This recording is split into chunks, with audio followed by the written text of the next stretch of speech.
À Shenzhen, une ville située en zone climatique tropicale et subtropicale, la neige est aussi rare que les dents d'une poule.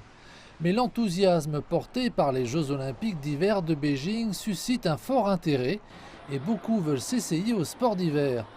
De nouveaux sites se multiplient dans la ville, tels que des patinoires et autres pistes de ski artificielles. Et beaucoup parmi ceux qui s'y rendent reconnaissent être motivés par les grandes qualités des sportifs aux Jeux olympiques d'hiver. J'ai vu par le passé une vidéo du patineur japonais Yuzuru Hanyu et d'un patineur chinois ayant eu un accrochage lors des Jeux olympiques d'hiver de 2014. Et malgré une blessure à la tête, Yuzuru Hanyu s'est débrouillé pour terminer la compétition. Son histoire m'a inspiré à continuer d'aller de l'avant et à ne jamais abandonner.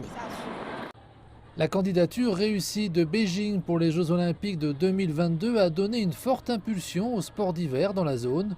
On compte désormais près de 20 sites couverts pour les sports sur glace et sur neige dans la province.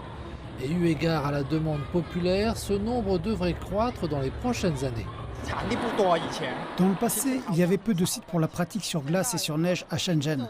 Quand j'étais un enfant, la fenêtre du monde n'avait pas de site de glace et de neige. Et avec davantage de sites construits ces 10 dernières années, nous avons davantage d'opportunités de nous amuser. Monsieur Yeu a raison, construit en 2000, le monde alpin de glace et de neige est devenu le premier site de ski en intérieur à grande échelle de Chine. Nous avons accueilli plus de 50 000 visiteurs déjà cette année, soit une croissance moyenne de 40% en glissement annuel, ce qui a doublé nos revenus. Et pour faire face à cet afflux de visiteurs, nous avons étendu les horaires d'ouverture et déployé plus de personnel.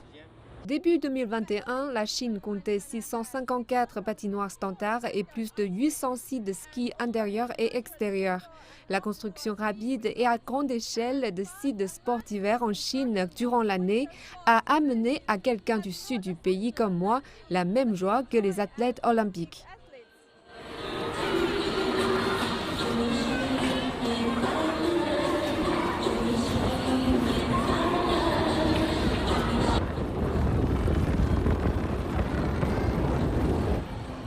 Les chiffres montrent que les dépenses en équipement et tenues de sport d'hiver ont doublé durant la dernière fête du printemps. Le gouvernement chinois a annoncé des plans majeurs pour les sports d'hiver. Il envisage davantage d'investissements dans les infrastructures et encourage encore plus de jeunes gens à s'y engager au cours des années à venir. Et beaucoup espèrent que cela générera toutes sortes d'opportunités, tant dans le nord froid que dans le sud plus chaud.